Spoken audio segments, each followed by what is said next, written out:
দক্ষিণ পাড়ার মানুষ, আমার ভাই আমার বাবা গো, হৃদয় খুলে শোনো, আজকে ঘরে বসে থেকো না। এই মাহফিল আগামী বছর আবার এমন একটা দিনে হয়তো বা হবে, এর মাঝখানে কে জানি রে চলে যেতে হয়, কার কাছে জানি আজরাইল চলে আসে, কে জানি পৃথিবীর ইতি টানতে হয় রে বন্ধু। এই জন্য বলেছি বন্ধু, এখানে শুধু ক্ষান্ত নয় রে, পাপীদের ভয়ঙ্করতার কোনো শেষ নাই। ও বন্ধু, 30,000 বছরের রাস্তা হবে, ফুলচেরাতে ফুল, চুলের চাইতে চিকন হবে, হীরা চাইতে বন্ধু ধার হবে। উপরের দিক থেকে আগুন, নিচের দিকে জ্বলন্ত, নিচের দিক থেকে আগুন, উপরের দিকে বন্ধু উদিত। এর নিচেই তোমার জন্য জাহান্নাম বন্ধু বরাদ্দ। যে কিয়ামতের একদিন আগে যে ব্যক্তি মারা যাবে রে, তার জন্য কম পক্ষে আসরের ময়দান 50,000 বছরের রাস্তা হয়ে যাবে বন্ধু। এমন ভয়ঙ্কর হবে ওই সিচুয়েশন, নারী এবং পুরুষ উলঙ্গ অবস্থায় থাকবে। মাইশা প্রশ্ন করলো, ইয়া রাসূলুল্লাহ, ইয়া হাবিবাল্লাহ, নবী গো, ও প্রাণের নবী, নারী পুরুষ উভয় সেদিন উলঙ্গ থাকবে, কেউ কি কারো দিকে নজর দেবে না? আমার নবীজি জানিয়ে দিয়েছেন এত ভয়ঙ্কর হবে রে আয়েশা, আয়েশা, এত ভয়ঙ্কর হবে রে সেই দিনের ভয়ঙ্করতা, একজন আরেকজনের দিকে তাকাই এবার সুযোগ থাকবে না। এত ভয়ঙ্কর হবে, গর্ভধারিণী মা গর্ভের সন্তান প্রসব করার আগে সে গর্ভপাত করে ফেলবে। ও বন্ধু, স্তন্যদায়ী তার স্তন্যপায়ীর কথা ভুলে যাবে বন্ধু। এমন পরিস্থিতি হবে রে, কুল কিনারা খুঁজে পাবা না। তবে আল্লাহ আল্লাহ রাসূলের প্রেমিক হই তুমি কবরে যাও, আল্লাহ রাব্বুল আলামিন বলে দিয়েছে, যতই বিপদ, যতই ভয়ঙ্করতা, যতই প্রতিকূলতা আসুক না কেন বন্ধু, তুমি দুনিয়া এবং আখিরাত উভয়ে জাহানে তুমি শান্তির সুবাতাস তোমার সাথে বইতে থাকবে। আরো জোরে বলেন না সুবহানাল্লাহ, আরো জোরে বলেন না সুবহানাল্লাহ। সুবহানাল্লাহ আলহামদুলিল্লাহ লা ইলাহা ইল্লাল্লাহ, সুবহানাল্লাহ আলহামদুলিল্লাহ লা ইলাহা ইল্লাল্লাহ, লা ইলাহা ইল্লাল্লাহ, লা ইলাহা ইল্লাল্লাহ। আরশে কুরসি লৌহ কলম সৃষ্টি যাহার ওসিলা, নিজে আল্লাহ খুশি হইয়া নাম রাখিলেন হাবিবুল্লাহ। সুবহানাল্লাহ আলহামদুলিল্লাহ লা ইলাহা ইল্লাল্লাহ, লা ইলাহা ইল্লাল্লাহ, লা ইলাহা ইল্লাল্লাহ। নামের সাথে নামে সাইয়া জানে আল্লাহ পাঠাইলা, রে যে আল্লাহ দুস্ত বলে তাহার প্রেমে মজিলা। সুবহানাল্লাহ আলহামদুলিল্লাহ লা ইলাহা ইল্লাল্লাহ, লা ইলাহা ইল্লাল্লাহ মুহাম্মাদুর রাসূলুল্লাহ সাল্লাল্লাহু আলাইহি ওয়াসাল্লাম। জোরে জোরে বলুন আলহামদুলিল্লাহ। বলতেছিলাম বন্ধু, এত ভয়ঙ্কর হবে রে, শুধু এখানে একান্ত নয়, আমি আজকে নেগেটিভ সাইডটা আপনাদের সামনে একটু তুলে ধরতেছি বন্ধু। হাদিস শরীফের মধ্যে এসেছে, একটা পাপী লোকের আত্মা যদি তার দেহ থেকে বের করা হয়, গোটা পৃথিবীর যত প্রাণী আছে সবগুলোকে একত্রিত করার পরে যদি বন্ধু মরে পচে যদি দুর্গন্ধ বের হয়ে আসে, ওই সমস্ত প্রাণীর পচা দুর্গন্ধের চাইতেও বিকট হবে একটা পাপী লোকের আত্মা থেকে। জোরে জোরে নাউজুবিল্লাহ, আর জোরে বলেন না নাউজুবিল্লাহ। আপনারা জানেন না, পাপী লোকের আত্মাটাকে এমন ভাবে বের করা হবে, একটা লোহার সরা তার পেটের মধ্যে ঢুকাইয়া যখন টান দিবে আপনাদের এদিকে, আপনারা তো নদী মাতৃক এলাকার মানুষ, আপনাদের এদিকে পানি হইলে মাছ পানির চল দিয়ে মাছটা যখন ভেসে ওঠে এইভাবে মারে, এরকম আসেনি? আমাদের কুমিল্লাতে এটাকে চল বলি আমরা, চল। এটা দিয়ে বন্ধু মাছ মারা হয়। মাছটা যখন মারা হয় জলটা কিন্তু ঢুকে বন্ধু সোজা হয়ে, কিন্তু বের হওয়ার সময় জীবিত মাছটার বডি থেকে কিন্তু গোশত নিয়ে উল্টা দিকে বের হয়। এই জন্য বন্ধু এইভাবে মাছ মেরে খাওয়া ইসলামে বৈধ নয়। আমি আপনাদেরকে বোঝাই, কাঁটা যুক্ত সরা যদি একজন মানুষের পেটের ভিতরে ঢুকানে দেওয়া হয়, ঢুকায়া যদি টান দেওয়া হয়, একটু একটু করে বন্ধু ছিঁড়ে ছিঁড়ে আসবে। ওই বন্ধু এত ভয়ঙ্কর, এই সিচুয়েশনটা কেমন লাগবে একটা মানুষ বন্ধু সহ্য করতে পারবে না। পাপী লোকের আত্মাটা বের করার প্রক্রিয়াটা এমনই হবে। নাউজুবিল্লাহ বলেন না, আর জোরে বলেন না নাউজুবিল্লাহ। এত বেশি দুর্গন্ধ বের হবে পাপী মানুষগুলোর আত্মা থেকে। এই ফেরেশতারা যখনই পৃথিবীর বুকে আসবে ওই পাপী লোকের জানটা কবজ করার জন্য, তখন আল্লাহ রাব্বুল আলামিনের পক্ষ থেকে কুদরতি চট নিয়ে আসবে। চট বুঝেননি? চট, সালার চট, বেতের চট আছে না নাই? দেখবেন মানুষ যখন কবরে দেওয়া হয় বন্ধু, কবরের উপরে বাঁশের চাউনির উপরে চট বিছিয়ে মাটি দেওয়া হয়। এইরকম চট নিয়ে আসবে। বলে হুজুর কেন গো? পাপী লোকের আত্মা থেকে এত দুর্গন্ধ বের হবে, ওই কারণে ওই চট নিয়ে এসে বন্ধু এটাকে পেঁচিয়ে ফেলা হবে। যখন এই পাপী লোকের আত্মা নিয়ে যখন আসমান পর্যন্ত যাবে, আসমানের ফেরেশতারা তাকে আসমানে প্রবেশ করতে দিবে না, ভিতরে ঢুকতে দিবে না। জোরে জোরে কন্যা নাউজুবিল্লাহ। বডির ভিতরে সেই আত্মাটা পালানোর চেষ্টা করবে। এই আত্মাটা বডি থেকে বের হতে চাইবে না। মরণ কখনো সে পছন্দ করবে না। কেন গো পছন্দ করবে না? কারণ এই মরণটা যে তার জন্য আরো বেশি ভয়ঙ্কর বিপদ, এইটা সে বুঝতে পারবে। জাহান্নামের সকল নমুনা তার চোখের সামনে ফেরেশতারা তুলে ধরবে। জোরে জোরে কন্যা নাউজুবিল্লাহ। এই কারণে পাপী লোকের দেহটা, পাপী লোকের আত্মাটা দেহের মধ্যে ঘুরঘুর করতে থাকবে, পালানোর চেষ্টা করবে, কিন্তু আজরাইল থেকে পালানো যায়নি। কথা জোরে বলেন, পালানো যায়নি। আল্লাহ তো মৃত্যু, জীবন এবং মৃত্যু সৃষ্টি করেছে। আল্লাযী খালাকাল মাউতা ওয়াল হায়াত। আল্লাহ রাব্বুল আলামিন তিনি মৃত্যু সৃষ্টি করেছেন, জীবন সৃষ্টি করেছেন। ঠিক কিনা বলেন? বাঁচার কোনো সুযোগ নেই, পালানোর চেষ্টা করবে, কিন্তু আজরাইল তাকে বের করবে।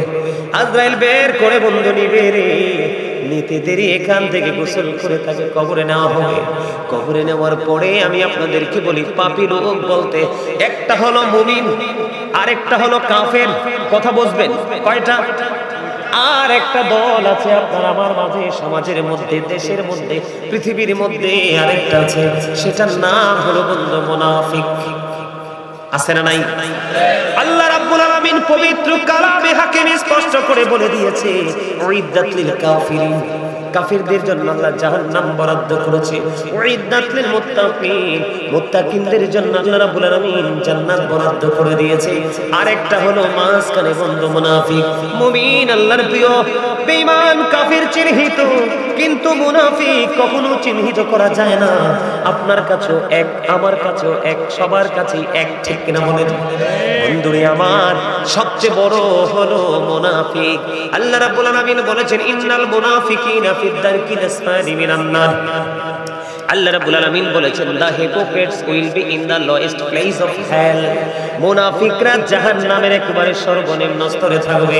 হযরত আলী রাদিয়াল্লাহু তাআলা থেকে হাদিস কানা বর্ণিত, আমার নবী, আপনার নবী, দু জাহানের বাদশা নবী, তিনি জানিয়ে দিয়েছেন বন্ধু দুইটা দিক। রাসূল জানিয়ে দিয়েছে মুনাফিকরা নবীকে ভালোবাসবে না। আর জোরে বলেন, সবকিছু তার হাতে কিনা? আমি যদি আপনাদেরকে বলি, ও বন্ধু, এই মানুষগুলো যে মৃত্যুবরণ করলো, কবরে গেলে তার বিপদ, হাসরেও তার বিপদ। ও বন্ধু, খাবার চাইলেও তার বিপদ, পানি চাইলেও তার বিপদ। এবং জাহান্নামীদের পোশাকও বন্ধু আছে, এদেরকে এমন ভয়ঙ্কর পোশাক পরানো হবে রে, ওই পোশাকের দুর্গন্ধ যদি পৃথিবীতে ছড়ায়, গোটা পৃথিবীর বায়ু দূষিত হয়ে যাবে, মানুষ রোগাক্রান্ত হয়ে যাবে, বন্ধু মারা যাবে। এমন ভয়ঙ্কর পোশাক তাদের জন্য বরাদ্দ। বাঁচার কোনো উপায় নাই, মরার কোনো উপায় নাই, বন্ধু এখান থেকে পালিয়ে যাওয়ার কোনো উপায় নাই। আমি আপনাদের আরেকটা মজার খবর আমি আপনাদেরকে দেই। হযরত ইদ্রিস আলাইহিস সালামের নাম শুনছেন? ইদ্রিস নবীর নাম শুনছেন না? তিনি সব সময় বন্ধু রোজা রাখতেন, প্রতিদিন তিনি রোজা রাখতেন। ইফতারগুলো জান্নাত থেকে আসতো, ইফতার করার পরে যখন অবশিষ্ট থাকতো এগুলো আবার বন্ধু রিটার্ন চলে যাইতো জান্নাতে। আরো জোরে কন্যা সুবহানাল্লাহ, আরে আরো জোরে সুবহানাল্লাহ। এত বেশি পাওয়ারফুল জিনিস যেটা আমি আপনাদেরকে বলে বোঝাতে পারবো না, আমি না পৃথিবীর কোনো আলেম বুঝাইতে পারবে না, এটা এত ওজনের জিনিস। আপনারা এখানে কেন আসছে? আল্লাহকে পাওয়ার জন্য না? আল্লাহকে পাইতে হলে কিন্তু আপনাকে একটা রাস্তা অবলম্বন করতে হবে। কি একটা রাস্তা? সেই রাস্তাটা হলো হক্কানি আলেমরা, হক্কানি আল্লাহর ওলিরা যেই পথে হাঁটে সেই পথ। কোন পথ? ইহদিনাস সিরাতাল মুস্তাকিম। আছে না নাই সূরা ফাতিহায়? আরেকটা মজার খবর বলবো, আপনার জীবনে বেশি আমল করতে পারেন নাই কিন্তু অন্তরে মায়া মহব্বত প্রেম নিয়ে গেছেন। মানুষের অনেক প্রতিকূলতা থাকে না? এখন দিন যত যাচ্ছে মানুষের প্রতিকূলতা ততই বেশি বাড়ছে, তাই তো? আমি আপনাদেরকে বলি, জীবনে যদি কোনোদিন হক্কানি কোনো আলেমকে ভালোবাসতে পারেন, কি করতে পারেন? জীবনে আপনার তার সাথে কোনোদিন দেখা হয় নাই, আল্লাহর হাবিব বলেছে জীবনে কোনোদিন তার সাথে তোমার দেখা হয় নাই কিন্তু তার সাথেই তুমি থাকবে। ওমা, এটা আমি বানিয়ে বলি নাই তো, কনফিউশন করা যাবে না। কনফিউশন থাকলে বুঝবো যে ইমানে গলদ আছে। আল্লাহ রাব্বুল আলামিন বলেছেন, join with my dear people, come to my paradise. আল্লাহ বলেছেন, join with my dear people, আমার প্রিয় লোকেদের সাথে যুক্ত হও, কাম টু মাই প্যারাডাইস, আমার জান্নাতে চলে আসো। সেই প্রিয় লোক হলো কারা? ইন্নামা ইয়াখশাল্লাহা মিন ইবাদিহিল উলামা। সেই প্রিয় লোক হলো হক্কানি আলেম এবং হক্কানি আল্লাহর ওলিরা। কারণ পৃথিবীর বুকে যত মানুষ আছে সত্যিকারের আল্লাহকে যদি কেউ ভয় করে তারা হলো হক্কানি আলেম এবং হক্কানি আল্লাহর বন্ধু ওলিরা। এই জন্য আল্লাহ রাব্বুল আলামিন সাধারণ মানুষ যারা, আমজনতা যারা, তাদেরকে বলেছেন, join with my dear people, আমার প্রিয় লোকেদের সাথে যুক্ত হও, কাম টু মাই প্যারাডাইস, আমার জান্নাতে চলে আসো।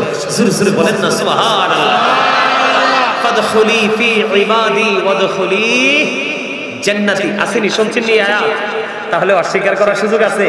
তাহলে আলেমদের কি ভালোবাসলে লাভ না লস? আলেমদের মজলিসে বসলে লাভ না লস? লাভ না?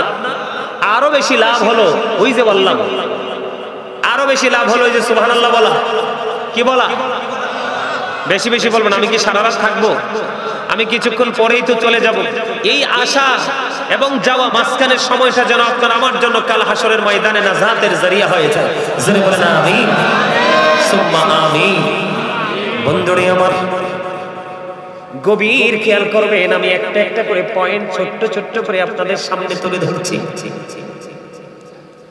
পাপী মানুষ মৃত্যুর সময় তার বিপদ, কবরে যাওয়ার পরে বন্ধু তার বিপদ, ওই ভবিষ্যৎ পর্যন্ত তার বিপদ। অসুবিধা হয়? আমি তো আগেই বলছি,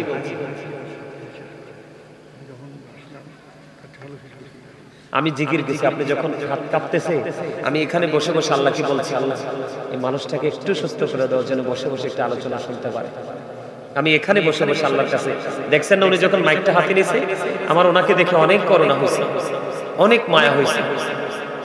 যে একটা মানে দেখতেও নাকি একটু অসুস্থ মনে হয়, অসুস্থ হয় না, কিন্তু ওনার প্রাথমিক যে সিচুয়েশনটা দেখছিলেন তো কেমন, এখন একটু রিল্যাক্স না? আপনার কাছে ভালো লাগে? বসবেন? আলহামদুলিল্লাহ, আলহামদুলিল্লাহ। আপনারা সবাই বলেন আল্লাহ যেন ওনাকে পুরো ওয়াজটা শুনে যাওয়ার তৌফিক দেয়।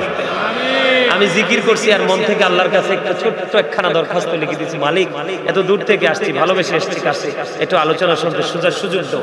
আমি কিন্তু আমি অপেক্ষা করছিলাম যে উনি কি বলে। উনি কিন্তু ওনার নিজের যে অনুভূতিটা প্রকাশ করে ফেলেছে। সুবহানাল্লাহ বলেন।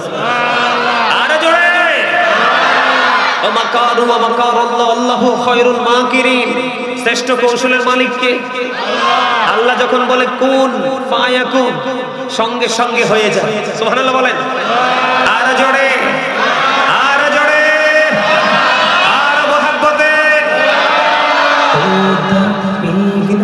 যমুনার তীরে কত ঢেউ চলে যায়, আসে না তো ফিরে। বলে পদ্মা মেঘনা যমুনার তীরে কত ঢেউ চলে যায়, আসে না তো ফিরে।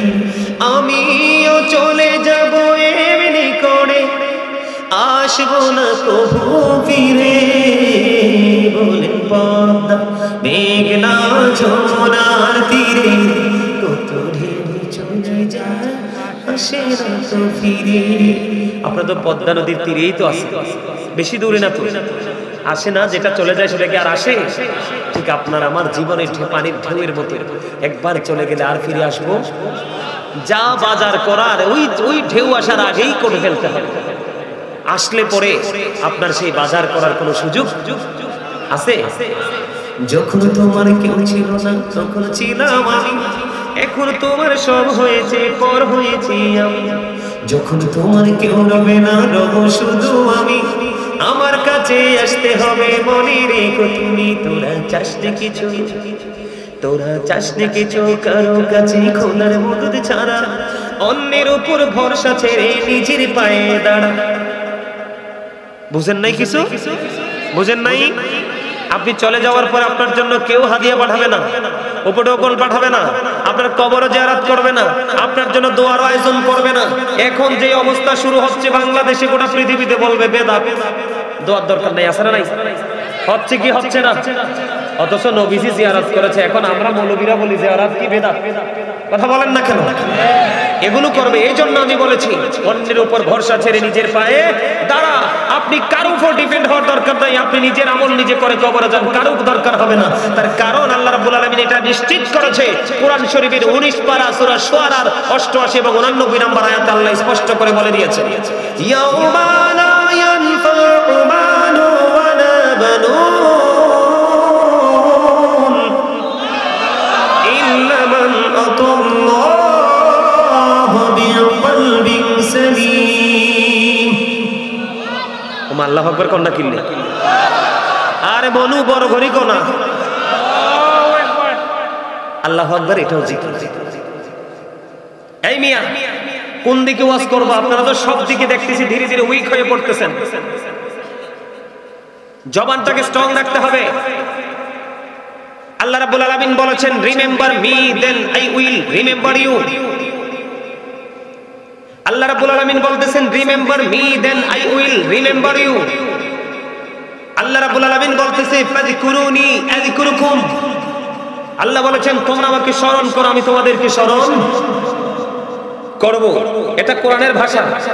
আল্লাহ রাব্বুল আলামিন বলেছেন, ইয়া আইয়ুহাল্লাযীনা আমানু যকুরুল্লাহা যিকরান কাসীরান ওয়াসাব্বিহুহু বুকরাতাও ওয়াসীলা। জুরি জুরি আল্লাহু আকবার। আল্লাহ রাব্বুল আলামিন কোন বেঈমান, কোন কাফির, কোন মুশরিককে ডাক দেয়নি, কোন মুনাফিককে ডাক দেয়নি। আল্লাহ বলেছেন, ইয়া আইয়ুহাল্লাযীনা আমানু, ঈমানদারদেরকে ডেকে ডেকে বলেছেন, ঈমানদারেরা তোমরা বেশি বেশি করে আল্লাহর জিকির করো, সকাল টু সন্ধ্যা আল্লাহর পবিত্রতা ঘোষণা করো।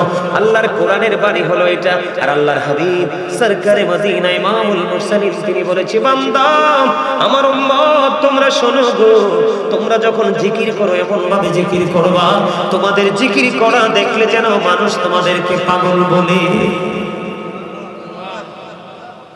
আল্লাহর হাবিব আরো বলেছেন, আপনারা আসার পরে খেয়াল করেছেন কিনা জানি না, আমি যখন আমার এই চেয়ারে বসলাম, বসার পরে আমি দেখেছি এখানে একটুখানি পানি, আমি একটা পোস্টার নিয়ে কিন্তু এটা মুছে দিয়েছি।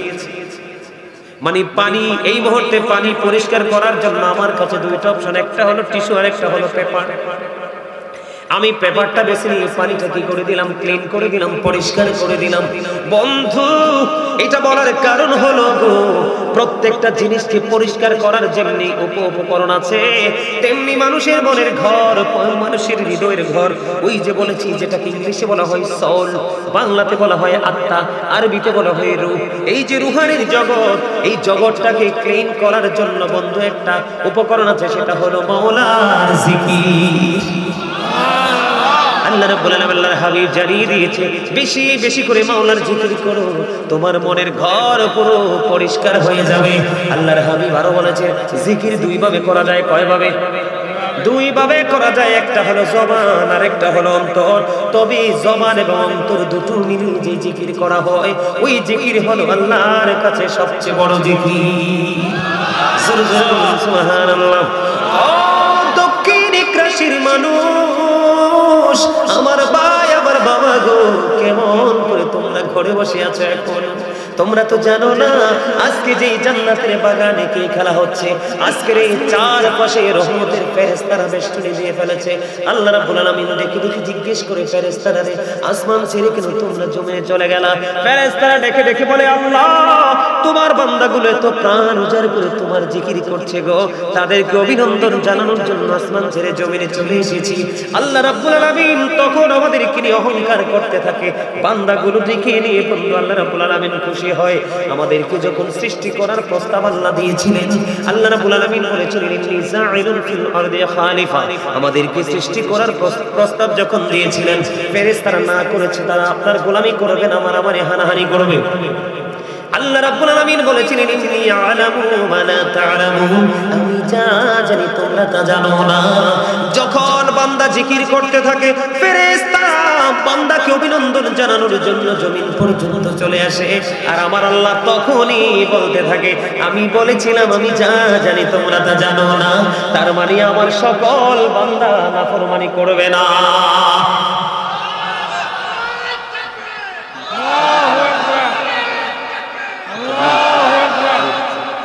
আলহামদুলিল্লাহ বলেন, আরো জোরে, আরেকটু মহব্বতে। বান্দা আল্লাহ রাব্বুল আলামিন বান্দাকে কেমন করে ভালোবাসে আমি আপনাদেরকে বলে দিই বন্ধু। হযরত আবু হুরায়রা রাদিয়াল্লাহু তাআলা আনহু থেকে হাদিস খানা বর্ণিত, আমার নবী, আপনার নবী, দু জাহানের বাদশা নবী, তিনি জানিয়ে দিয়েছেন, এই যে আপনারা আজকে জলসার মধ্যে বসেছেন, এটা পৃথিবীর একটা নরমাল জলসা। আমাদের কুমিল্লাতে যদি বন্ধু আমি মিলাদের আয়োজন করি, এর চেয়ে বেশি মানুষ হবে, এর চাইতে অনেক বেশি মানুষ হবে। মানুষ জায়গা দেওয়া যায় না, দাঁড়িয়ে পর্যন্ত থাকার মতো ব্যবস্থা থাকে না বন্ধু, এমন অবস্থা হয়।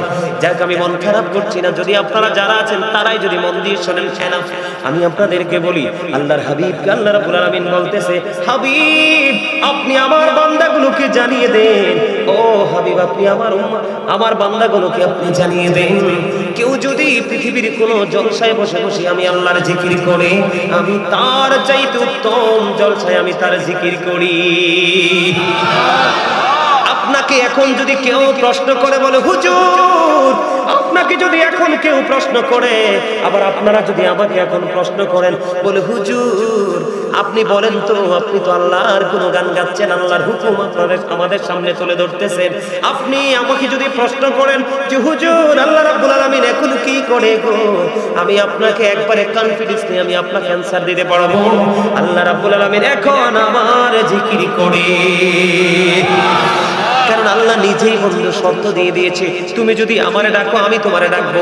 এবার শর্তটা তেমন অনেক লম্বা বন্ধু, হাদিসটা খুবই মজার, আপনারা শোনেন। এই হাদিস শোনার পরে আমি ওনাকে সভাপতি আজকে বিদায় দিব, উনি অসুস্থ মানুষ বন্ধু, আমার দিকে আপনারা একটু গভীর খেয়াল করে শুনুন। আপনি যখন এই জলসার মধ্যে বসে বসে জিকির করবেন, আল্লাহ রাব্বুল আলামিন বলতেছে, তার চাইতে উত্তম জলসায় আল্লাহ আল্লাহর বান্দার জিকির করে। কেউ যদি আল্লাহর জিকির একা একা করে রে, আল্লাহ রাব্বুল আলামিন তার জিকির বন্ধু একা একা করে। কেউ যদি আল্লাহর জিকির করার জন্য, হাদিস শরীফের মধ্যে এসেছে, কেউ যদি আল্লাহর জিকির করার জন্য 1 বিঘা পরিমাণ সামনের দিকে এগিয়ে যায়, আল্লাহ আল্লাহর বান্দার দিকে 1 গজ পরিমাণ এগিয়ে আসে। আর কেউ যদি আল্লাহ রাব্বুল আলামিনের দিকে 1 হাত পরিমাণ যায় রে, আল্লাহ রাব্বুল আলামিন দিকে দিকে বলে, হাবিব হাবিবি গো আপনি জানিয়ে দেন, আমার বান্দা যদি আমার দিকে 1 হাত পরিমাণ এগিয়ে আসে, আমি আমার বান্দার দিকে 2 হাত পরিমাণ এগিয়ে আসি। জোরে জোরে বলেন না সুবহানাল্লাহ। আল্লাহর হাবিব আরো জানিয়ে দিয়েছে, কেউ যদি আল্লাহ রাব্বুল আলামিনের দিকে হেঁটে হেঁটে আসে, এই যে দেখেন মানুষগুলো হাইটে হাইটে আসে কিনা, কথা বলে না, আসে কিনা? কোন মানুষ যদি আল্লাহর দিকে হেঁটে হেঁটে আসে রে, আল্লাহ রাব্বুল আলামিন কথা দিয়েছে, আমি আমার ওই বান্দার দিকে দৌড়ে ছুটে আসি। জোরে জোরে বলেন না সুবহানাল্লাহ। বন্ধু দেখেন, আপনি একা একা জিকির করেন, তখনও আল্লাহ আছে। আপনি 1 বিঘা পরিমাণে গিয়ে আসেন, 1 গজ পরিমাণ কাছে আসেন, 1 হাত পরিমাণে গিয়ে আসেন, আল্লাহ 2 হাত পরিমাণ আপনার দিকে এগিয়ে আসে। বলে হুজুরের মানে কি? আপনি যত দ্রুত আল্লাহ পাইতে চান, তারও আগে আগে আল্লাহ আপনাকে এসে ধরা দেয়। বলে হুজুর এক্সাম্পল দেন গো। সারা গ্রামের মানুষ বন্ধু দোয়া করলে দোয়া কবুল হয় না, কিন্তু এমন একজন আল্লাহওয়ালা বুজুর্গ আছে রে, ওনার কাছে যাইতে দেরি, দোয়া কবুল হইতে দেরি হয় না। কারণ ওনার কাছাকাছি আছেন মালিক, ওনার কলিজার মধ্যে আছেন মালিক, ওনার হৃদয় আছে স্রষ্টা। উনি দুনিয়ার সব কিছুকে রেখেছে দূরে, আর মালিককে রেখেছে খুবই কাছে। সুবহানাল্লাহ। এখন আমি আপনাদেরকে বলি বন্ধু, বলে হুজুর জিকির, জিকির হলো আরবি শব্দ, ইংলিশে এটাকে বলা হয় রিমেম্বার, বাংলাতে এটাকে বলা হয় স্মরণ। বন্ধুরে আমার, সুবহানাল্লাহ বল আল্লাহর জিকির, আলহামদুলিল্লাহ বল আল্লাহর জিকির, আল্লাহু আকবার বল আল্লাহর জিকির, লা ইলাহা ইল্লাল্লাহ বল আল্লাহর জিকির। কাউকে ভালো কাজের জন্য ডাকা, এটাও মাওলার জিকির। কাউকে মন্দ কাজ থেকে বিরত রাখার চেষ্টা করা, এটাও মাওলার জিকির। আপনি নামাজে দাঁড়িয়েছেন, ওটাও মাওলার জিকির। আপনি হজে গেছেন, সেটাও জিকির। হজ হলো জিকিরের জুলুস, কারণ এটা বিভিন্ন জায়গা পরিদর্শন করে সম্পূর্ণ করতে হয়, এই জন্য সেটা হলো জুলুস। আর নামাজ হলো মালিকের জিকিরের জলসা, যেটা বিভিন্ন জায়গায় দাঁড়িয়ে, একই জায়গায় দাঁড়িয়ে এবং বসে সম্পূর্ণ করা হয়। এবার বন্ধু, সব জিকির সম্পর্কে আমি আপনাকে বলে দিলাম, কিন্তু একটা জিকির খুব স্পেসিফিক ভাবে বলতে চাই, সেই জিকির হলো নামাজ। এই নামাজ এত শক্ত একটা জিকির বন্ধু, প্রেয়ার ইজ দ্য কি টু প্যারাডাইস। এই জিকিরটা হলো জান্নাতের চাবি। সুবহানাল্লাহ বলেন না? এই নামাজটা কি জান্নাতের চাবি মুমিনের জন্য। এখন কি একটু একটু শীত পড়ে কিনা বন্ধুরে আমার, আমার দিকে তাকান। আমার নবীজি শীতের দিনে বের হলো, বের হওয়ার পরে চাইয়া দেখে গাছের পাতাগুলো বন্ধ শুষ্ক হয়ে আছে। সমস্যা? তাইলে সমস্যা না হলে কানে কানে কথা চলবে না এখানে, একদম এদিকে আপনারা তাকে দেখবেন, ওদিকে এরা তাকে দেখবেন ওদিকে, ঠিক আছে? হ্যাঁ, এই যে আমার চাচা একটা হাসি, বিউটিফুল স্মাইলিং, মারহাবা বলেন। এই আমার স্বাস্থ্য বাইরে একটা হাসি দিছে, থ্যাংক ইউ।